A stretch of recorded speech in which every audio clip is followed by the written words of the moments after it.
ਜਿਨ੍ਹਾਂ ਨੇ ਪਰਮੇਸ਼ਰ ਨੂੰ ਪਾ ਲਿਆ, ਉਹਨਾਂ ਕੋਲ ਜਾ ਕੇ ਚਰਨੀ ਲੱਗ ਲੱਗ ਕੇ ਬੇਨਤੀਆਂ ਕਰਦਾ ਹੈ ਵੀ ਮੈਨੂੰ ਵੀ ਰਸਤਾ ਦੱਸ ਦਿਓ, ਕਿਸ ਤਰ੍ਹਾਂ ਤੁਹਾਨੂੰ ਪ੍ਰਾਪਤ ਹੋ ਗਿਆ, ਕਿੱਥੇ ਰਹਿੰਦਾ ਹੈ, ਕਿਹੜੇ ਗੁਣਾਂ ਦੇ ਨਾਲ ਉਹਦੀ ਪ੍ਰਾਪਤੀ ਹੁੰਦੀ। ਸੋ ਜਗਿਆਸੂ ਹੋਇਆ ਕਰਦਾ। ਜਗਿਆਸੂ ਦੀ ਬੇਨਤੀ ਸੁਣ ਕੇ ਮਹਾਂਪੁਰਸ਼ ਆਪਣੇ ਮੁਖਾਰਬਿੰਦ ਤੋਂ ਸ਼ੁਭ ਸਿੱਖਿਆ ਦੇਣੀ ਸ਼ੁਰੂ ਕਰਦੇ ਨੇ ਕਿ ਰਸਤੇ ਦਾ ਪੰਧਾਊ ਆ ਗਿਆ, ਗਾਹਕ ਆ ਗਿਆ। ਕਿਉਂਕਿ ਗਾਹਕ ਤੋਂ ਬਗੈਰ ਗੱਲ ਕਰਨੀ ਜਿਹੜੀ ਹੈ, ਰਾਮ ਪਦਾਰਥ ਪਾਏ ਕੇ ਕਬੀਰਾ ਗਾਂਠ ਨਾ ਖੋਲ, ਨਹੀਂ ਪੱਟਣ ਨਹੀਂ ਪਾਰਖੂ, ਨਹੀਂ ਗਾਹਕ ਨਹੀਂ ਮੋਲ। ਜਦ ਗਾਹਕ ਹੀ ਨਹੀਂ ਹੈ ਉਹਦੇ ਨਾਲ ਗੱਲ ਕੀ ਕਰੀ ਜਾਵੇ। ਸੋ ਜਗਿਆਸੂ ਪੁਰਸ਼ ਆਉਂਦਾ ਹੈ, ਉਹ ਆ ਕੇ ਸਵਾਲ ਕਰਦਾ। ਸੋ ਗੁਰੂ ਦਸ਼ਮੇਸ਼ ਪਿਤਾ ਜੀ ਦੇ ਪਾਸ ਮਾਤਾ ਜੀਤੋ ਜੀ ਨੇ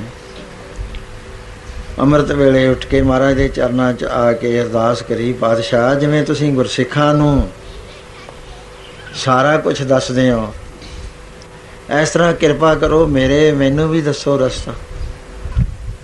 ਤਾਂ ਉਸ ਵੇਲੇ ਮਹਾਰਾਜ ਜੀ ਨੇ ਕੁਛ ਬਚਨ ਕੀਤੇ। ਉਹ ਬਚਨ ਜਿਹੜੇ ਗੁਰੂ ਨਾਨਕ ਪਾਤਸ਼ਾਹ ਨੇ ਰਾਜਾ ਸ਼ਿਵਨਾਭ ਨਾਲ ਕੀਤੇ ਸੀ। ਸੰਗਲਾਦੀਪ ਦਾ ਰਾਜਾ ਸੀ। ਉਸਨੇ ਵੀ ਪੁੱਛਿਆ ਸੀ, ਪਾਤਸ਼ਾਹ ਕਿਰਪਾ ਕਰਕੇ ਮਾਰਗ ਦੱਸੋ, ਕਿਸ ਤਰ੍ਹਾਂ ਦੇ ਨਾਲ ਅਸੀਂ ਪਹੁੰਚ ਸਕਦੇ। ਸੋ ਉਸ ਵੇਲੇ ਮਹਾਰਾਜ ਜੀ ਨੇ 2 ਰਸਤੇ ਦੱਸੇ ਸੀ। ਇੱਕ ਤਾਂ ਕਿਹਾ ਥੋੜ੍ਹੀ ਖੇਚਲ ਨਾਲ ਮਿਲਦਾ ਹੈ, ਇੱਕ ਸਖਾਲਾ ਮਿਲਦਾ ਹੈ। ਦੋਏ ਦੱਸ ਦਿੰਦੇ ਆ, ਦੋਏ ਹੀ ਠੀਕ ਨੇ, ਦੋਹਾਂ ਦੇ ਉੱਤੇ ਹੀ ਪਰਮੇਸ਼ਰ ਕੋਲ ਪਹੁੰਚ ਜਾਈਦਾ। ਸੋ ਉਹਦੇ ਬਾਰੇ ਕਾਫੀ ਵਿਚਾਰ ਹੋ ਚੁੱਕੀ ਹੈ। ਸੋ ਇਸ ਤਰ੍ਹਾਂ ਦੇ ਨਾਲ ਹੈ ਵੀ ਜੀਵਨ ਦੇ ਅੰਦਰ ਕੁਛ ਚੀਜ਼ਾਂ ਜਿਨ੍ਹਾਂ ਨੂੰ ਗੁਣ ਕਹਿੰਦੇ ਨੇ, ਬਿਨ ਗੁਣ ਕੀਤੇ ਭਗਤ ਨਾ ਹੋਈ। ਮਹਾਰਾਜ ਕਹਿੰਦੇ ਜਦ ਤਾਈਂ ਗੁਣ ਨਹੀਂ ਤੂੰ ਪੈਦਾ ਕਰਦਾ, ਭਗਤੀ ਨਹੀਂ ਹੁੰਦੀ। ਕਾਰਨ ਇਹੀ ਹੈ ਕਿ ਅਸੀਂ ਇਸ ਗੱਲ ਨੂੰ ਇਗਨੋਰ ਕਰ ਦਿੰਦੇ ਹਾਂ, ਆਪਣੇ ਜੀਵਨ 'ਚ ਨਹੀਂ ਅਪਣਾਉਂਦੇ। ਨਾਮ ਜਪਦੇ ਨੇ, ਅੰਮ੍ਰਿਤ ਵੇਲੇ ਤੋਂ ਜਾਗਦੇ ਆ, ਅੰਦਰੋਂ ਈਰਖਾ ਹੀ ਨਹੀਂ ਜਾਂਦੀ, ਪਿਆਰ ਨਹੀਂ ਉਪਜਦਾ। ਨਵੇਂ ਬੰਦੇ ਨੂੰ ਦੇਖ ਕੇ ਮਾਣ ਵਿੱਚ ਆ ਜਾਂਦੇ। ਨਤੀਜਾ ਕੀ ਹੁੰਦਾ, ਜਿਸ ਦੇ ਅੰਦਰ ਤਾਤ ਪਰਾਈ ਹੋਵੇ ਤਿਸ ਦਾ ਕਦੇ ਨਾ ਹੋਈ ਭਲਾ, ਹੇਠਾਂ ਉਤਰਿਆ ਆਇਆ ਥੱਲੇ ਗਿਰ ਗਿਆ। ਕਿਉਂਕਿ ਸਾਵਧਾਨੀ ਨਾ ਵਰਤੀ। ਜਦੋਂ ਅਸੀਂ ਸਾਵਧਾਨੀ ਨਹੀਂ ਵਰਤਾਂਗੇ ਫਿਰ ਐਕਸੀਡੈਂਟ ਹੋਇਆ ਕਰਦੇ। ਸੋ ਇਸ ਕਰਕੇ ਕੁਛ ਰਹਿਤਾਂ ਨੇ ਅੰਦਰਲੀਆਂ, ਉਹਨਾਂ ਦੀ ਵਿਚਾਰ ਕੀਤੀ ਸੀ ਕਿ ਪਹਿਲੀ ਰਹਿਤ ਇਹ ਹੁੰਦੀ ਹੈ ਕਿ ਮਨ ਦੇ ਅੰਦਰ ਹਿੰਸਾ ਪੈਦਾ ਨਾ ਹੋਵੇ, ਕਿਸੇ ਦਾ ਬੁਰਾ ਚਿਤਵਣ ਵਾਲਾ ਕੋਈ ਇਰਾਦਾ ਪੈਦਾ ਨਾ ਹੋਵੇ, ਬੁਰਾ ਰੱਖੇ ਹੀ ਨਾ। ਪਰ ਕਾ ਬੁਰਾ ਨਾ ਰੱਖੋ ਜੀ, ਤੁਮਕੋ ਦੁੱਖ ਨਾ ਪਾਈ ਨਹੀਂ। ਕਿੱਡੀ ਬੜੀ ਰਹਿਤ ਮਹਾਰਾਜ ਨੇ ਦੱਸਤਾ ਕਿ ਦੁੱਖਾਂ ਤੋਂ ਛੁਟਕਾਰਾ ਹੋ ਜੂ ਜੇ ਪਰਾਇਆ ਬੁਰਾ ਨਹੀਂ ਚਿਤਵੇਗਾ। ਦਿਲੋਂ ਕਿਹਾ ਕਰ ਨਾਨਕ ਨਾਮ ਚੜ੍ਹਦੀ ਕਲਾ, ਤੇਰੇ ਬਾਣੇ ਸਰਬੱਤ ਕਾਬਲ। ਕਹਿੰਦੇ ਜੀ ਜਿਹੜੇ ਸਾਨੂੰ ਤੰਗ ਕਰਦੇ ਆ ਉਹਨਾਂ ਦਾ ਵੀ ਕਹਿੰਦੇ ਹਾਂ, ਉਹਨਾਂ ਦਾ ਭਲਾ ਮੰਗੀਦਾ। ਜੇ ਉਹਨਾਂ ਦਾ ਦਿਲੋਂ ਭਲਾ ਮੰਗੇਗਾ ਤੈਨੂੰ ਤੰਗ ਕਰਨ ਤੇ ਹਟ ਜਾਣਗੇ, ਉਹਨਾਂ ਨੂੰ ਸੁਬੁੱਧੀ ਪ੍ਰਾਪਤ ਹੋ ਜਾਏਗੀ। ਕਬੁੱਧੀ ਬਸ ਉਹ ਇਹ ਗੱਲਾਂ ਕਰਦੇ। ਇੱਕ ਵਾਰੀ ਬਾਬਾ ਫਰੀਦ ਜੀ ਆਪਣੇ ਬਹੁਤ ਸਾਰੇ ਮੁਰੀਦਾਂ ਦੇ ਨਾਲ ਚਲੇ ਜਾ ਰਹੇ ਨੇ। 12 ਫਰੀਦ ਹੋਏ ਨੇ। ਗੁਰੂ ਨਾਨਕ ਵੇਲੇ 12ਵੇਂ ਫਰੀਦ ਸੀਗੇ। ਉਹ ਜਾਂਦੇ ਜਾਂਦੇ ਇੱਕ ਐਸੇ ਥਾਂ ਚਲੇ ਗਏ ਜਿੱਥੇ ਦੇ ਲੋਕ ਨਾਸਤਿਕ ਸੀਗੇ। ਨਾਸਤਿਕ ਉਹ ਹੁੰਦੇ ਨੇ ਜਿਹੜੇ ਹੁੰਦੀ ਚੀਜ਼ ਨੂੰ ਕਹਿਣ ਹੈ ਨਹੀਂ। ਜਿਵੇਂ ਸੂਰਜ ਹੈ ਅਤੇ ਕੋਈ ਆਦਮੀ ਹੱਠ ਕਰੀ ਜਾਵੇ ਸੂਰਜ ਹੈ ਨਹੀਂ ਜੀ, ਹੈ ਨਹੀਂ ਜੀ, ਉਹਦਾ ਤਾਂ ਕੋਈ ਇਲਾਜ ਹੀ ਨਹੀਂ ਹੈ। ਅਤੇ ਮਹਾਂਪੁਰਸ਼ ਕੁਛ ਕਿਹਾ ਨਹੀਂ ਕਰਦੇ। ਜੋ ਨਰ ਕੀਏ ਭਗਤ ਤੇ ਵਾਹ ਜਿੱਤਨ ਤੇ ਸਦਾ ਡਰਾਨੇ ਰਹੀਏ। ਕਹਿੰਦੇ ਡਰ ਕੇ ਰਹੋ। ਉਹਨਾਂ ਨੂੰ ਤਾਂ ਪਰਮੇਸ਼ਰ ਨੇ ਭਗਤੀ ਤੋਂ ਵਾਂਝੇ ਕਰ ਦਿੱਤਾ। ਉਹਨਾਂ ਨੇ ਕੋਈ ਆਦਰ ਸਤਿਕਾਰ ਨਹੀਂ ਕਰਿਆ, ਸਮਾਂ ਇੱਥੇ ਤੱਕ ਕਰਿਆ ਕਿ ਆ ਕੇ ਬਹੁਤ ਭੈੜੇ ਅੱਖਰ ਕਹਿਣੇ ਸ਼ੁਰੂ ਕਰ ਦਿੱਤੇ, ਬਹੁਤ ਤਰ੍ਹਾਂ ਦੀਆਂ ਗੱਲਾਂ ਮਾੜੀਆਂ ਕਹਿਣੀਆਂ ਸ਼ੁਰੂ ਕਰ ਦਿੱਤੀਆਂ। ਇੱਥੇ ਹੀ ਬਸ ਨਹੀਂ ਕਰਿਆ, ਧੱਕੇ ਮਾਰਨੇ ਸ਼ੁਰੂ ਕਰਤੇ ਬਾਬਾ ਫਰੀਦ ਜੀ ਨੂੰ। ਜਿਹੜੇ ਚੇਲੇ ਸੀ ਉਹ ਕਹਿਣ ਲੱਗੇ ਮੁਰੀਦ ਵੀ ਮਹਾਰਾਜ ਇਹ ਕੀ ਕਰੀ ਜਾਂਦੇ ਨੇ ਤੁਹਾਨੂੰ। ਕਹਿੰਦੇ ਤੁਸੀਂ ਚੁੱਪ ਰਹੋ, ਕੁਛ ਨਹੀਂ ਕਹਿਣਾ, ਚੁੱਪ ਕਰੋ। ਉਹਦੇ ਬਾਅਦ ਧੱਕੇ ਵੀ ਮਾਰੇ, ਮੁੱਕੇ ਮਾਰਨੇ ਸ਼ੁਰੂ ਕਰ ਦਿੱਤੇ। ਅਖੀਰ ਰੋਕ ਇਹ ਉਹਨਾਂ ਦੇ ਚਰਨਾਂ 'ਤੇ ਹੱਥ ਲਾਈ ਜਾਣ, ਪ੍ਰੇਮੀਓ ਕੋਈ ਗੁਨਾਹ ਤਾਂ ਹੈ ਨਹੀਂ, ਤੁਸੀਂ ਐਵੇਂ ਕਰੀ ਜਾਂਦੇ। ਉਹ ਚਲੇ ਗਏ। ਉਹਦੇ ਬਾਅਦ ਬਾਬਾ ਫਰੀਦ ਜੀ ਰੋਣ ਲੱਗ ਗਏ। ਨੇਤਰਾਂ 'ਚੋਂ ਜਲ ਜਾਂਦਾ, ਹੱਥ ਬੰਨੇ ਹੋਏ ਨੇ, ਦੁਆ ਕਰ ਰਹੇ ਨੇ ਨਾਲ। ਕਹਿਣ ਲੱਗੇ ਮੁਰਸ਼ਿਦ, ਜਦੋਂ ਉਹ ਤੁਹਾਨੂੰ ਗਾਲਾਂ ਕੱਢਦੇ ਸੀ, ਧੱਕੇ ਮਾਰਦੇ ਸੀ, ਮੁੱਕੇ ਮਾਰਦੇ ਸੀ, ਜਦ ਅਸੀਂ ਕਿਹਾ ਵੀ ਤੁਸੀਂ ਸਾਨੂੰ ਕਹੋ ਮਹਾਰਾਜ ਅਸੀਂ ਵੀ ਹੱਥੋਂ ਪਾਈ ਹੋਈਏ ਇਹਨਾਂ ਨਾਲ, ਤੇ ਹੁਣ ਤੁਸੀਂ ਕਿਉਂ ਰੋਂਦੇ ਹੋ ਜਦ ਤੁਸੀਂ ਹੱਸਦੇ ਰਹੇ? ਮੁੱਕੇ ਖਾ ਕੇ ਵੀ ਹੱਸਦੇ ਰਹੇ ਤੇ ਹੁਣ ਤੁਸੀਂ ਰੋ ਰਹੇ ਹੋ ਜਦ ਉਹ ਚਲੇ ਗਏ। ਕਹਿੰਦੇ ਪ੍ਰੇਮੀਓ, ਮੈਂ ਐ ਨਹੀਂ ਰੋਂਦਾ, ਮੈਂ ਤਾਂ ਕਰਤਾਰ ਕੋਲ ਬੇਨਤੀ ਕਰਦਾ ਕਿ ਇਹ ਪ੍ਰਭੂ ਤਾਂ ਇਹ ਬੰਦੇ ਕਿੰਨੇ ਭੁਲਾ ਦਿੱਤੇ ਆਪਣੇ ਨਾਮ ਤੋਂ, ਤੈਂ ਕਿੰਨੇ ਦੂਰ ਕਰ ਦਿੱਤੇ, ਤੂੰ ਇਹਨਾਂ 'ਤੇ ਕਿਰਪਾ ਕਰ, ਇਹਨਾਂ ਨੂੰ ਬੁੱਧੀ ਦੇ, ਇਹਨਾਂ ਦੇ ਅੰਦਰ ਚਾਨਣਾ ਕਰ, ਅਗਿਆਨ ਦਾ ਹਨੇਰਾ ਹਟਾ। ਕਹਿੰਦੇ ਮੈਂ ਤਾਂ ਇਹ ਪ੍ਰਭੂ ਕੋਲ ਪ੍ਰਾਰਥਨਾ ਕਰ ਰਿਹਾ। ਥੋੜ੍ਹੀ ਦੇਰ ਲੰਘ ਗਈ ਅਤੇ ਉਹਦੇ ਬਾਅਦ ਇਕੱਠੇ ਹੋਏ ਫੇਰ ਆਉਂਦੇ ਨੇ। ਜਿਹੜਾ ਵੱਡਾ ਸੀ ਸਾਰਿਆਂ ਦਾ ਮੁਖੀ ਆ ਕੇ ਫਰੀਦ ਜੀ ਦੇ ਚਰਨ ਫੜ ਲਏ। ਕਹਿੰਦੇ ਬਾਬਾ ਕਿੱਡਾ ਤੂੰ ਪਿਆਰਾ ਹੈ, ਅਸੀਂ ਇੰਨਾ ਕੁਛ ਤੈਨੂੰ ਕਿਹਾ, ਤੈਂ ਕੁਛ ਨਹੀਂ ਕਿਹਾ, ਸਾਨੂੰ ਪਛਤਾਵਾ ਅੱਜ ਪਹਿਲੀ ਵਾਰੀ ਲੱਗਿਆ, ਅੱਗੇ ਨਹੀਂ ਅਸੀਂ ਪਛਤਾਏ ਕਦੇ ਵੀ, ਅੱਜ ਪਛਤਾਏ ਹਾਂ। ਅਤੇ ਪਛਤਾਏ ਵੀ ਇਸ ਹੱਦ ਤੱਕ ਆ ਕੇ ਅਸੀਂ ਤੇਰੇ ਚਰਨ ਫੜਦੇ ਹਾਂ, ਤੂੰ ਹੁਣ ਕਿਰਪਾ ਕਰ ਅਤੇ ਜਿਹੜਾ ਕੁਛ ਤੇਰੇ ਕੋਲ ਹੈ ਉਹ ਸਾਨੂੰ ਦੇ, ਜਿਹਦੇ ਆਸਰੇ ਤੂੰ ਇੰਨਾ ਠੰਡਾ ਰਿਹਾ। ਤੇਰੇ ਕੋਲ ਬਹੁਤ ਠੰਡੀ ਚੀਜ਼ ਹੈ, ਤਾਂ ਅਸੀਂ ਤਾਂ ਜਦ ਤੋਂ ਤੈਨੂੰ ਧੱਕੇ ਮਾਰੇ ਨੇ ਉਸ ਵੇਲੇ ਤੋਂ ਜਲਦੇ ਹੀ ਜਲਦੇ ਜਾਂਦੇ ਹਾਂ, ਕਿਰਪਾ ਕਰ। ਸੋ ਮਹਾਰਾਜ ਕਹਿੰਦੇ ਪ੍ਰੇਮੀਓ, ਕਿਹਾ ਕਰੋ ਦਿਲੋਂ ਨਾਨਕ ਨਾਮ, ਚੜ੍ਹਦੀ ਕਲਾ ਤੇਰੇ ਬਾਣੇ ਸਰਬੱਤ ਕਾ ਭਲਾ। ਸੋ ਮਨ ਦੇ ਨਾਲ ਵੀ ਬੁਰਾ ਨਾ ਚਿਤਵੋ, ਤਨ ਦੇ ਨਾਲ ਵੀ ਕਿਸੇ ਦਾ ਬੁਰਾ ਨਾ ਕਰੋ, ਸਰੀਰ ਦੇ ਨਾਲ ਨਾ, ਮੂੰਹ ਦੇ ਨਾਲ ਫਿੱਕਾ ਵਾਕ ਬੋਲ ਕੇ, ਕੌੜੀ ਬੋਲੀ ਬੋਲ ਕੇ ਕਿਸੇ ਦਾ ਬੁਰਾ ਕਰੋ, ਮਿੱਠਾ ਬੋਲੋ। ਸੋ ਇਹਨੂੰ ਹਿੰਸਾ ਕਹਿੰਦੇ ਆ। ਜਦ ਤਾਈਂ ਅਸੀਂ ਇਹ ਪਹਿਲੇ ਡੰਡੇ ਨੂੰ ਧਾਰਨ ਨਹੀਂ ਕਰਦੇ ਜੀਵਨ ਦੇ ਅੰਦਰ, ਕਿਵੇਂ ਅਸੀਂ ਅੱਗੇ ਲੰਘ ਜਾਵਾਂਗੇ? ਪੈਰ ਤਾਂ ਧਰਿਆ ਨਹੀਂ ਹੈ, ਸਿਖਰਲੇ ਡੰਡੇ ਨੂੰ ਫੜਨ ਦੇ ਵਾਸਤੇ ਉਤਸੁਕਾਂ, ਉਹ ਹੱਥ 'ਚ ਨਹੀਂ ਆ ਰਿਹਾ। ਜਦ ਪੌੜੀ 'ਤੇ ਚੜ੍ਹਾਂਗੇ ਤਾਂ ਹੀ ਆਏਗਾ। ਸੋ ਮਹਾਰਾਜ ਕਹਿਣ ਲੱਗੇ ਰਾਜਾ ਸ਼ਿਵਨਾਭ, ਜੀਵਨ ਨੂੰ ਪਕਿਆਈ ਵਿੱਚ ਲਿਆਉਣ ਵਾਸਤੇ ਜਿਵੇਂ ਮਕਾਨ ਉਸਾਰੀ ਦਾ, ਐ ਨਿਉਂ ਤੋਂ ਸ਼ੁਰੂ ਕਰੀਦਾ, ਫੇਰ ਜਾ ਕੇ ਨਾਮ ਜਿਹੜਾ ਅੰਦਰ ਹੈ ਸਭ ਦੇ ਉਹ ਪ੍ਰਗਟ ਹੋ ਜਾਇਆ ਕਰਦਾ, ਨਹੀਂ ਹੁੰਦਾ ਨਹੀਂ ਹੈ, ਅਤੇ ਮਨ ਵਿੱਚ ਨਾਮ ਵਸ ਜਾਇਆ ਕਰਦਾ ਹੈ। ਫੇਰ ਉਹਦਾ ਆਨੰਦ ਆਉਂਦਾ ਹੈ। ਉਹ ਨਾਮ ਹੈ ਜਿਹੜਾ ਸਹਾਇਤਾ ਕਰਦਾ ਹੈ, ਜਿਸ ਦੇ ਬਾਰੇ ਗੁਰਬਾਣੀ 'ਚ ਵਾਰ-ਵਾਰ ਜ਼ਿਕਰ ਆਉਂਦਾ।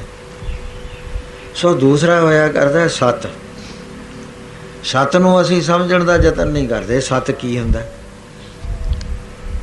ਬੜੇ ਨਹੀਂ ਸਮਝਦੇ। ਜਿਹੜੇ ਨਾਮ ਜਪਦੇ ਨੇ, ਸੇਵਾ ਕਰਦੇ ਨੇ, ਆਸ਼ਰਮਾਂ 'ਚ ਰਹਿੰਦੇ ਆ, ਉਹਨਾਂ ਨੂੰ ਪਤਾ ਹੀ ਨਹੀਂ ਸਤ ਕੀ ਹੁੰਦਾ। ਨਾ ਹੋਣ ਕਰਕੇ ਫਿਰ ਇਹੀ ਵਜ੍ਹਾ ਕਿ ਇੰਨਾ ਟਾਈਮ ਲਾਉਣ ਦੇ ਬਾਅਦ ਵੀ ਫਿਰ ਵੀ ਚੜ੍ਹਾਈ ਕਿਉਂ ਨਹੀਂ ਹੁੰਦੀ, ਥੱਲੇ ਕਿਉਂ ਰਹਿ ਜਾਂਦੇ ਨੇ, ਖਾਲੀ ਕਿਉਂ ਹੋ ਜਾਂਦੇ ਨੇ? ਕਿਉਂਕਿ ਸਤ ਦਾ ਜੀਵਨ ਨਹੀਂ ਹੈ, ਝੂਠ ਦਾ ਜੀਵਨ ਜਿਉਇਆ ਜਾ ਰਿਹਾ, ਲਿਫਾਫੇ ਦਾ, ਦਿਖਾਵੇ ਦਾ ਜੀਵਨ ਜਿਉਇਆ ਜਾ ਰਿਹਾ। ਜੇ ਸਤ ਦਾ ਜੀਵਨ ਹੋਵੇ ਤਾਂ ਅੰਦਰਲੇ ਪਾਸੇ ਗੁਣ ਪੈਦਾ ਹੋ ਜਾਂਦੇ ਨੇ ਨਾਮ ਜਪਣ ਵਾਲੇ। ਇੱਕ ਰਾਜਾ ਸੀ ਜਿਸ ਦਾ ਨਾਮ ਚਿਤਰਕੂਟ। ਇਹ ਦੂਸਰਾ ਡੰਡਾ ਹੈ। ਜਿੰਨਾ ਚਿਰ ਅਸੀਂ ਸਤ ਪ੍ਰਤੱਗੀ ਨਹੀਂ ਹੁੰਦੇ, ਝੂਠ ਬੋਲਦੇ ਹਾਂ, ਮਾੜੀ ਗੱਲ ਤੋਂ ਝੂਠ ਬੋਲਦੇ ਹਾਂ, ਮਾੜੀ ਜਿਹੀ ਗੱਲ ਤੋਂ। ਝੂਠ ਬੋਲਣ ਵਾਲਾ ਬੰਦਾ ਕਿਸ ਤਰ੍ਹਾਂ ਦੇ ਨਾਲ ਪਰਮੇਸ਼ਰ ਦੇ ਭਜਨ 'ਚ ਲੱਗ ਜਾਏਗਾ? ਨਹੀਂ ਲੱਗ ਸਕਦਾ, ਕਿਉਂਕਿ ਉਹ ਤਾਂ ਉਹਨੂੰ ਹਰ ਹਾਲਤ ਸਤ ਪ੍ਰਤੱਗੀ ਹੋਣਾ ਹੀ ਪੈਣਾ, ਸਤ ਦਾ ਜੀਵਨ ਧਾਰਨਾ ਪੈਣਾ। ਮਹਾਰਾਜ ਨੇ ਐਸਾ ਫਰਮਾਨ ਕਰਿਆ, ਸਤ ਤਾਂ ਪਰ ਜਾਣੀ ਹੈ ਜਾਂ ਹਿਰਦੈ ਸੱਚਾ ਹੋਏ। ਜਦ ਤੱਕ ਹਿਰਦੇ ਦੀ ਸੱਚਾਈ ਨਹੀਂ ਆਉਂਦੀ, ਸਤ ਦਾ ਜੀਵਨ ਧਾਰਨ ਕਰਦਾ, ਕਿਸ ਤਰ੍ਹਾਂ ਦੇ ਨਾਲ ਉਹ ਲੰਘ ਸਕਦਾ? ਲੰਘ ਨਹੀਂ ਸਕਦਾ। ਇਸ ਬੜੀਆਂ ਮਿਸਾਲਾਂ ਨੇ ਇਹਨਾਂ ਗੱਲਾਂ ਦੀਆਂ। ਇੱਕ ਵਾਰੀ ਇਹ ਵਚਨ ਚੱਲ ਰਹੇ ਸੀ ਕ੍ਰਿਸ਼ਨ ਮਹਾਰਾਜ ਦੇ ਅਤੇ ਅਰਜਨ ਦੇ ਦਰਮਿਆਨ। ਅਰਜਨ ਕਹਿਣ ਲੱਗੇ, ਕ੍ਰਿਸ਼ਨ ਮਹਾਰਾਜ ਕਹਿਣ ਲੱਗੇ, ਅਰਜਨ, ਬੰਦਗੀ ਕਰਨ ਵਾਲੇ ਨੂੰ ਸਤ ਪ੍ਰਤੱਗੀ ਹੋਣਾ ਚਾਹੀਦਾ। ਕਹਿਣ ਲੱਗਿਆ, ਮਹਾਰਾਜ ਮੈਂ ਤਾਂ ਇੱਕ ਗੱਲ ਦੱਸਦਾ ਵੀ ਮੈਂ ਵੀ ਸਤ ਪ੍ਰਤੱਗਿਆ ਦਾ ਕਈ ਵਾਰੀ ਇਰਾਦਾ ਕਰਿਆ, ਪਰ ਮੈਨੂੰ ਐਂ ਦੱਸੋ, ਅਸੀਂ ਤੁਹਾਡੇ ਕੋਲ ਰਹਿੰਦੇ ਹਾਂ, ਤੁਸੀਂ ਸਾਡੇ ਕੋਲ ਰਹਿੰਦੇ ਆ, 16 ਕਲਾ ਸੰਪੂਰਨ ਆਪ ਅਵਤਾਰ ਹੋ, ਫਿਰ ਅਸੀਂ ਦੁੱਖ ਕਿਉਂ ਪਾਉਂਦੇ ਹਾਂ? ਉਹ ਕਹਿਣ ਲੱਗੇ, ਦੁੱਖ ਦੇ ਕੁਛ ਕਾਰਨ ਹੋਇਆ ਕਰਦੇ ਨੇ। ਦੁੱਖ ਦਾ ਕਾਰਨ ਹੁੰਦਾ ਹੈ ਕਿ ਨਾਮ ਦੀ ਪ੍ਰਾਪਤੀ ਨਾ ਹੋਵੇ ਅਤੇ ਸੰਸਾਰ ਦੁਖੀ ਹੁੰਦਾ। ऐसा महाराज का फरमान है। ऐसा नहीं चुकै गुरे भेत बतावे। गुरु महाराज कहते भेत की गल दसते हैं कि हरि के नाम तो बिना सुख की प्राप्ति नहीं होंगी। सुंदर सेज अनेक सुख रस भोगन पूरे। ग्रह स्वयं चंदन सुगंध लाए मोती हीरे। मन इच्छे सुख मानदा किछ नाए वसूरे। सो प्रभ चितना आवे विष्टा के की।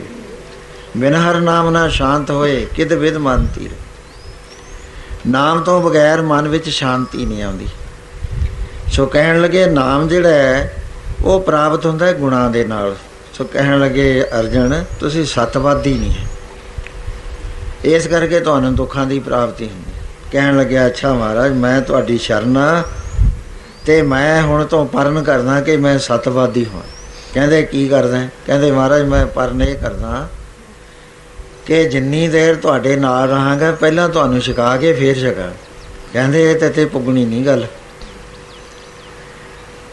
जे मैं वरत रख ਲਾਂ कहंदे फिर मैं भी रख ਲਾਂ। कहंदे चंगा हुण 5 वरत इकट्ठे आ रहे ने। उन्हां युगां दे अंदर वरत वगैरह होया करदे सी। हुण दे युग विच वरत वगैरह मैਡੀਕਲ ही तां हुंदे ने, लेकिन कोई फल देण नूं समर्थ नहीं आउंदे। तीर्थ वरत अरदान कर मन में तरह गुमान। नानक नेवल जाते जो कोंचर इशनान। क्योंकि गुमान कलयुग के अंदर बड़ी भारी शक्ति है, ये किसी का खैड़ा नहीं छड्डदी। सो फल नहीं लगन दिंदी इस चीज़। कहन लग्या महाराज जे तुसीं वरत रखोगे मैं भी रखां। कहंदे चंगा कल तो ही वरत अपना। वरत रखिया। पहले दिन औखा हो गया भी कुछ नहीं खाण नूं मिलिया। लगातार 5 दिन का वरस। दूजा दिन होया सोचण लग गया भी जे भगवान किसी पासे जाण तो कुछ मूँह च पाइए, कोई यतन करिए, वो मौका ना देण इसनूं। अखीर कहन लगे अर्जन चलो बाहर चलीए मैदान वगैरह। तो आप जल लैके चले गए तो यह कला रह गया। तो उसे मक्की का खेत सीगा तो उतों छलियाँ तोड़ के खाण लग गया कच्चियां। इन्ने नूं वो प्रगट हो गए। कहते तू सतवादी है पहला खाण लग गया। कहता महाराज मेरे याद ही नहीं रहा, भुखे इन्नी लगी है। कहते फिर सतवादी तो ना होया ना। कहता महाराज हुण तो माफ़ कर दो, गां नूं मैं सतवादी रहा। उस ते बाद भगवान कहन लगे ठीक है चंगा तेरी मर्जी। जांदे जांदे ते आप कहन लगे भी अर्जन आ साडे कोल बजंती माला है, ये असीं जाना सौच वास्ते ते तैनूं असीं सवालदे इहदी पूरी इज्जत करी। प्राण चले जान पर ये ना गवा दी। कहना ठीक है महाराज मैं वचन दिना कि मैं प्राणा नाल दी राखी करा। भगवान बहुत देर आए ना तो इन्हें कहा भी इशनान कर ला पहला फिर उन्हों का इशनान कराना है। वो माला रख के उत्थे इशनान कर लग्या। शेर आ गया उत्थे माला कोल है तो तनख रख दिता। तनखवान शेर आ गया तो पानी विच है। हुण डरदा है भी की कराया जाए। कोई चीज़ भी नहीं, इट भी नहीं, कोई पत्थर नहीं, कुछ नहीं है। जब कोई चीज़ ना कली माला सी इहने माला मारी भगा के उहदे मोह च लगी। मोह च लैके तुरदा लग्या। हुण ये धन समान लैके जब मगर गया तो वह लभ्या ने। इन्हूं भगवान आ गए कहते साडी माला कित्थे है। चुप नीवी पाई बैठा। कहते देखिया तू सत प्रतगी है, तेरे प्राण चले जाते तैं कहा सी प्राण मेरे चले जाण मैं राखी करूँ, पर प्राण तो तेरे कायम ने, माला है नहीं साडी। कहता महाराज कोई यह जिहा भी हुंदा जिहड़ा प्राण दे के भी राखी करे। कहते हाँ आ चल तैनूं एक भगत दिखाइए। एक थां ते चले गए। जाके कहन लगे प्रेमिया असीं प्रशादा छकना है। 2 जणियां ने प्रशाद 2 ਉਹਦੇ इस्त्रियां सी ते उन्हें प्रशादा तैयार करिया। तो भगवान कहन लगे भी साडे नाल आके प्रशाद छक। कहंदा महाराज तुसीं छक लो। बार बार जब उन्होंने कहा भी असीं नहीं छकना जब ताईं तू नहीं आउणा। कहंदा अच्छा महाराज मैं उपर जाया मैं चुबारे च। उत्थे गया, उत्थे जाके हीरा चट के मर गया। वापस ना आया तो उन्होंने इन्हां पत्नियां नूं कहा भी वापस नहीं आया। कहंदी महाराज देख आउने जो उत्ते गईयां तो मरिया पिया। कहंदे वो तो प्राण छड्डते उन्हें। कहंदे क्यों छड्डते? आप भी उपर चले गए। कहंदे महाराज तुसीं समर्थ पुरुष हो, तुसीं इस तो ही पुछ लो। सो छटा मारिया जिउंदा करदा। कहंदे भगत जी ये तुसीं प्राण क्यों छड्डे? कहंदे महाराज मेरी बेनती बहुत प्यार दे नाल सरवण करियो। ਉਹ ਇਹ ਹੈ ਕਿ ਮੈਂ ਇਹਨਾਂ ਆਪਣੀਆਂ ਇਸਤਰੀਆਂ ਦੇ ਹੱਥ ਦਾ ਪ੍ਰਸ਼ਾਦਾ ਨਾ ਛਕਣ ਦਾ ਪਰਨ ਕੀਤਾ ਹੋਇਆ ਸੀ ਵੀ ਮੈਂ ਇਹਨਾਂ ਦੇ ਹੱਥ ਦਾ ਪ੍ਰਸ਼ਾਦਾ ਨਹੀਂ ਛਕਣਾ। ਕਹਿੰਦੇ ਕਿਉਂ? ਕਹਿੰਦੇ ਭੰਗਣਾ ਨੇ। ਕਹਿੰਦੇ ਫਿਰ ਤੂੰ ਸਾਡਾ ਹੀ ਕਰਮ ਧਰਮ ਭ੍ਰਿਸ਼ਟ ਕਰਦਾ। ਨਹੀਂ ਮਹਾਰਾਜ, ਹੈ ਤਾਂ ਖਤਰਾਣੀਆਂ, ਮੇਰੇ ਵਾਸਤੇ ਭੰਗਣਾ ਨਹੀਂ। ਕਹਿੰਦੇ ਉਹ ਕਿਵੇਂ? ਕਹਿੰਦੇ ਮਹਾਰਾਜ ਮੇਰਾ ਛੋਟੀ ਉਮਰ 'ਚ ਵਿਆਹ ਹੋ ਗਿਆ ਸੀ, ਮੈਂ ਬਾਹਰ ਪ੍ਰਦੇਸ਼ ਚਲਿਆ ਗਿਆ ਅਤੇ ਮੇਰੇ ਪਿਤਾ ਜੀ ਇਹਨਾਂ ਨੂੰ ਲੈ ਆਏ ਜੋ ਵੱਡੀ ਹੈ। ਅਤੇ ਜਦੋਂ ਮੇਰੇ ਆਉਣ ਦਾ ਪਤਾ ਲੱਗਿਆ ਇਹਨੂੰ ਵੀ ਬਹੁਤ ਚਾਅ ਹੋਇਆ ਅਤੇ ਇਹਨੇ ਪ੍ਰਸ਼ਾਦਾ ਵਗੈਰਾ ਤਿਆਰ ਕਰਨ ਵਾਸਤੇ, ਚੌਂਕਾ ਲਿਪਣ ਵਾਸਤੇ ਗੋਹਾ ਲੈਣ ਗਈ ਬਾਹਰ ਅਤੇ ਬਰਤਨ 'ਚ ਪਾ ਲਿਆ। ਪਰਾਤ 'ਚ ਚੁਕਾਉਣ ਵਾਲਾ ਕੋਈ ਹੈ ਨਹੀਂ ਸੀ ਅਤੇ ਮੈਂ ਆ ਗਿਆ। ਮੈਨੂੰ ਕਹਿਣ ਲੱਗੀ ਭਾਈ ਆ ਮੇਰੇ ਸਿਰ 'ਤੇ ਰੱਖ ਦੇ, ਤੇਰਾ ਬੜਾ ਪੁੰਨ ਹੋਏਗਾ। ਅਤੇ ਕਹਿੰਦੇ ਜਦੋਂ ਮੈਂ ਚੱਕ ਕੇ ਸਿਰ 'ਤੇ ਰੱਖਣ ਲੱਗਿਆ, ਕਹਿੰਦੇ ਦੇਖੀ ਮੇਰੇ ਨਾਲ ਛੂਹੀ ਨਾ, ਮੈਂ ਪਰ ਪੁਰਸ਼ ਨਾਲ ਛੂਹਦੀ ਨਹੀਂ ਹਾਂ ਅਤੇ ਤੇਰੇ ਵਾਸਤੇ ਮੈਂ ਭੰਗਣਾ, ਐਂ ਸਮਝ ਲਈ। ਕਹਿੰਦੇ ਮੈਂ ਕਿਹਾ ਵੀ ਠੀਕ ਹੈ, ਮੇਰੇ ਵਾਸਤੇ ਤੂੰ ਭੰਗਣਾ ਹੈ। ਕਹਿੰਦਾ ਮੈਂ ਚੱਕ ਕੇ ਰੱਖਤਾ ਅਤੇ ਜਦ ਘਰ ਆਏ ਮੈਂ ਇਸ ਨੂੰ ਮਿਲਿਆ, ਮੈਂ ਤਾਂ ਹੈਰਾਨ ਹੋ ਗਿਆ ਵੀ ਇਹ ਤਾਂ ਉਹੀ ਹੈ। ਹੁਣ ਕਿਉਂਕਿ ਮੈਂ ਪ੍ਰਤੱਗਿਆ ਕਰ ਚੁੱਕਿਆ ਸੀ ਅਤੇ ਇਹਨੂੰ ਮੈਂ ਕਿਹਾ ਵੀ ਤੂੰ ਮੇਰੇ ਨੇੜੇ ਨਹੀਂ ਆਉਣਾ, ਤੇਰੇ ਹੱਥ ਦੀ ਪੱਕੀ ਹੋਈ ਮੈਂ ਰੋਟੀ ਨਹੀਂ ਖਾਣੀ, ਕਿਉਂਕਿ ਮੈਂ ਪ੍ਰਤੱਗਿਆ ਕਰ ਲਈ। ਜਦੋਂ ਇਸ ਦਾ ਪਿਤਾ ਜੀ ਨੂੰ ਪਤਾ ਲੱਗਿਆ, ਇਸ ਨੂੰ ਲੱਗਿਆ ਇਹਨੇ ਆਪਣੀ ਛੋਟੀ ਭੈਣ ਲਿਆ ਤੀ। ਜਦੋਂ ਸ਼ਾਦੀ ਹੋਈ ਉਸ ਵੇਲੇ ਤੇ ਸਾਡੀ ਮਾਤਾ ਜੀ ਕਹਿਣ ਲੱਗੀ ਕਿ ਬੇਟਾ ਜਿਵੇਂ ਮੇਰੀ ਵੱਡੀ ਧੀ ਨੂੰ ਤੂੰ ਰੱਖਦਾ ਹੈ ਐਵੇਂ ਜਿਵੇਂ ਇਹਨੂੰ ਰੱਖੀ। ਕਹਿੰਦਾ ਮੈਂ ਕਿਹਾ ਮਾਤਾ ਇਹ ਵਚਨ ਨਾ ਮੇਰੇ 'ਤੇ ਲੈ, ਨਾ ਮੇਰੇ 'ਤੇ ਵਚਨ ਲੈ। ਕਹਿੰਦੀ ਨਹੀਂ ਬੱਚਾ, ਦੋਹਾਂ ਨੂੰ ਇੱਕੋ ਸਮਾਨ ਸਮਝ। ਜਦ ਮੇਰੇ ਪਿੱਛੋਂ ਹਟੀਆਂ ਹੀ ਨਾ ਤਾਂ ਮੈਂ ਕਿਹਾ ਜਾ ਮਾਤਾ ਜਿਵੇਂ ਉਹ ਜਿਵੇਂ ਉਹ। ਕਹਿੰਦੇ ਉਹਨੂੰ ਤਾਂ ਮੈਂ ਭੰਗਣ ਗਿਆ ਹੋਇਆ, ਹੁਣ ਇਹਨੂੰ ਤਾਂ ਹੀ ਬਰਾਬਰ ਰੱਖੂੰਗਾ ਜੇ ਮੈਂ ਇਹਨੂੰ ਵੀ ਭੰਗਣ ਕਹਿ ਦਾਂ। ਸੋ ਮਹਾਰਾਜ ਇਸ ਕਰਕੇ ਮੈਂ ਆਪਣਾ ਪਰਨ ਨਹੀਂ ਸੀ ਤੋੜਨਾ, ਪ੍ਰਤੱਗਿਆ ਸੀ। ਮੈਂ ਆਪਣੇ ਪ੍ਰਾਣ ਦੇਣਾ ਪ੍ਰਤੱਗਿਆ ਤੋੜਨ ਨਾਲੋਂ ਚੰਗੇ ਸਮਝਦਾ ਸੀ। ਸੋ ਇਸ ਕਰਕੇ ਮੈਂ ਪ੍ਰਾਣ ਦੇ ਤੇ ਕ੍ਰਿਸ਼ਨ ਮਹਾਰਾਜ ਕਹਿੰਦੇ ਠੀਕ ਹੈ, ਜਿਉਂਦੇ ਜਿਉਂਦੇ ਪ੍ਰਤੱਗਿਆ ਹੁੰਦੀ ਹੈ। ਹੁਣ ਤੂੰ ਮਰਨ ਤੋਂ ਬਾਅਦ ਜਿਉਂਦਾ ਹੋਇਆ, ਹੁਣ ਸਾਡਾ ਵਚਨ ਹੈ ਕਿ ਇਹਨਾਂ ਦੇ ਹੱਥੋਂ ਤੂੰ ਖਾਣਾ ਪੀਣਾ ਸ਼ੁਰੂ ਕਰ। ਕਹਿੰਦੇ ਕਿਉਂ ਅਰਜਨ, ਤੂੰ ਤਾਂ ਸਾਡੀ ਵਿਜੰਤੀ ਮਾਲਾ ਦੀ ਰਕਸ਼ਾ ਨਾ ਕਰ ਸਕਿਆ। ਇਹਨੇ ਦੇਖ ਲਾ ਆਪਣਾ ਪਰਨ ਪਾਲਣ ਵਾਸਤੇ ਜਾਨ ਦੇ ਤੇ। ਇਹਨੂੰ ਸੱਤ ਕਹਿੰਦੇ ਨੇ ਸਾਧ ਸੰਗਤ।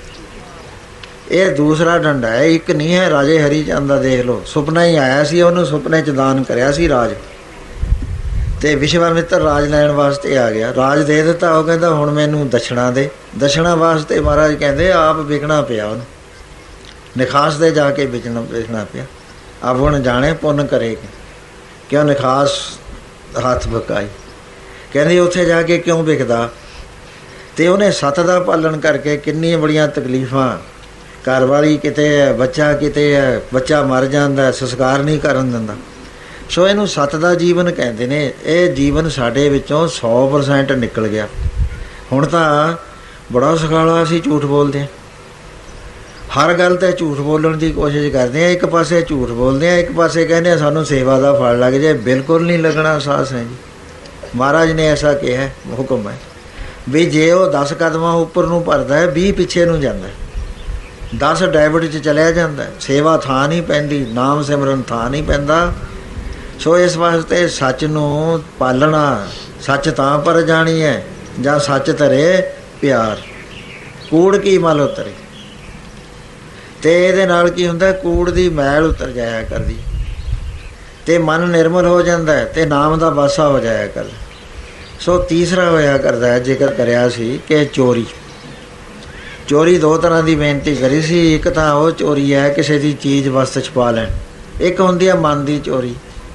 ਉਹ ਗੱਲਾਂ ਕਰਨੀਆਂ ਕਿ ਕਿਸੇ ਨੂੰ ਪਤਾ ਨਾ ਲੱਗੇ ਅਤੇ ਗੱਲਾਂ ਕਰੀ ਜਾਣੀਆਂ ਅਤੇ ਪਤਾ ਲੱਗਣ ਤੋਂ ਵੀ ਡਰਨਾ। ਸੋ ਇਹ ਮਨ ਦੀ ਚੋਰੀ ਹੁੰਦੀ ਹੈ, ਇਹਦੇ ਵਿੱਚ ਵੀ ਨਾਮ ਨਹੀਂ ਚੱਲਿਆ ਕਰਦਾ। ਚੌਥਾ ਹੋਇਆ ਕਰਦਾ ਹੈ ਜਿਸ ਨੂੰ ਬ੍ਰਹਮਚਰੀਆ ਆਖਦੇ ਨੇ।